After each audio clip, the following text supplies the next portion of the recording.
Hello. അപ്പോൾ അതാ വീണ്ടും ഒരു സൺഡേ വന്നെത്തി. അപ്പോൾ നമ്മൾ ജസ്റ്റ് ഒന്ന് കറങ്ങാൻ വേണ്ടിയിട്ട് ഇറങ്ങിയാണ്. എനിക്ക് ഈ മാളിലൊക്കെ പോകാൻ ഭയങ്കര ഇഷ്ടമാണ്. അതേപോലെ ബീച്ചിലും എത്ര പോയാലും എനിക്ക് മടുക്കില്ല കേട്ടോ. അപ്പോൾ ഞങ്ങൾ വേഗം തന്നെ രാവിലെ ഒരു 10 മണി 11 മണിയൊക്കെ ആയപ്പം ഹൈലൈറ്റ് മാളിൽ എത്തിയിട്ടുണ്ടായിരുന്നു. പിന്നെ വർക്കൊക്കെ ചെയ്ത് നമ്മളെല്ലാ ഷോപ്പിലും കയറി നിരങ്ങലായിരുന്നു പണി. അപ്പോൾ നമ്മൾ കഴിഞ്ഞ സൺഡേ നമ്മൾ ഗോകുലം ഗാലറി മാൾ കാണാൻ വേണ്ടിയിട്ട് പോയിട്ടുണ്ടായിരുന്നു. അതിൻ്റെ വ്ളോഗും നമ്മുടെ ചാനലിലുണ്ട് കേട്ടോ. അപ്പോൾ അത് കാണാത്തവരൊന്ന് കയറി കണ്ടുനോക്കുക.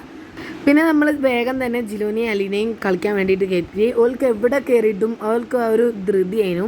അപ്പോൾ വേഗം തന്നെ ഓലെ കളിക്കാൻ വേണ്ടിയിട്ട് കയറ്റി. പിന്നെ അവർ 1 മണിക്കൂർ കഴിഞ്ഞേരാണ് അതിൽ ഇറങ്ങിയത് കേട്ടോ. അപ്പോഴേക്കും എല്ലാവരും ഒരു വൈക്കായിട്ടുണ്ടായിരുന്നു. പിന്നെ നമ്മൾ അവിടുന്ന് ഇറങ്ങി നേരെ പോയത് കാലിക്കറ്റ് ഡെസേർട്ടിലോട്ടാണ്. പിന്നെ നമ്മൾ അവിടുന്ന് ഒരുപാട് ഡെസേർട്ടും കാര്യങ്ങളൊക്കെ ട്രൈ ചെയ്തു. ചോക്ലേറ്റിൻ്റെ ഒരു ഡെസേർട്ടും ടെൻഡർ കോക്കനറ്റും പൈനാപ്പിളും ട്രൈ ചെയ്തത്. ചോക്ലേറ്റിൻ്റെ ജിലും ആയിരുന്നു കേട്ടോ ട്രൈ ചെയ്ത 3 അടിപൊളി തന്നെയായിരുന്നു. പിന്നെ വൈറ്റമിനിൽ കയറിയിട്ട് നമ്മൾ ഫ്രൈഡ് ചിക്കൻ ട്രൈ ചെയ്തു. അപ്പോൾ ഓർഡർ എടുത്ത് കുറച്ച് കഴിഞ്ഞാൽ തന്നെ നമ്മുടെ ഫ്രൈഡ് ചിക്കൻ വന്നു. ഡെസേർട്ട് കഴിച്ചുകൊണ്ട് തന്നെ എനിക്ക് വലിയ വിശപ്പൊന്നുമില്ലായിരുന്നു. അതുകൊണ്ട് ഞാൻ ഹാഫ് ബണ്ണാണ് എടുത്തത്. ഫ്രഞ്ച് ഫ്രൈസൊക്കെ കൂട്ടി നല്ല അടിപൊളിയായിട്ട് കഴിച്ചു. പിന്നെ നെസ്റ്റോയിലാണ് പോയത്. നെസ്റ്റോയിൽ ഉള്ളിൽ കയറിയാൽ എന്നോട് വീഡിയോ എടുക്കാൻ മറന്നുപോയി. അലി ട്രോളിയിലൊക്കെ കയറിയിരിക്കുന്നുണ്ട്. പിന്നെ അവിടുന്ന് ബില്ല് ചെയ്ത് നമ്മൾ ഇറങ്ങി. പിന്നെ നമ്മൾ കോൺസോണിൽ കയറിയിട്ട് ബട്ടർ സാൾട്ട് പറഞ്ഞിട്ടുള്ളൊരു പോപ്കോൺ വാങ്ങി. കുഴപ്പമില്ലായിരുന്നു, ടേസ്റ്റ് ഉണ്ടായിരുന്നു. അപ്പോൾ അത് കാറിൽ നിന്ന് കഴിക്കാൻ വേണ്ടിയിട്ട് നമ്മൾ കാറിലോട്ട് പോവുകയാണ്.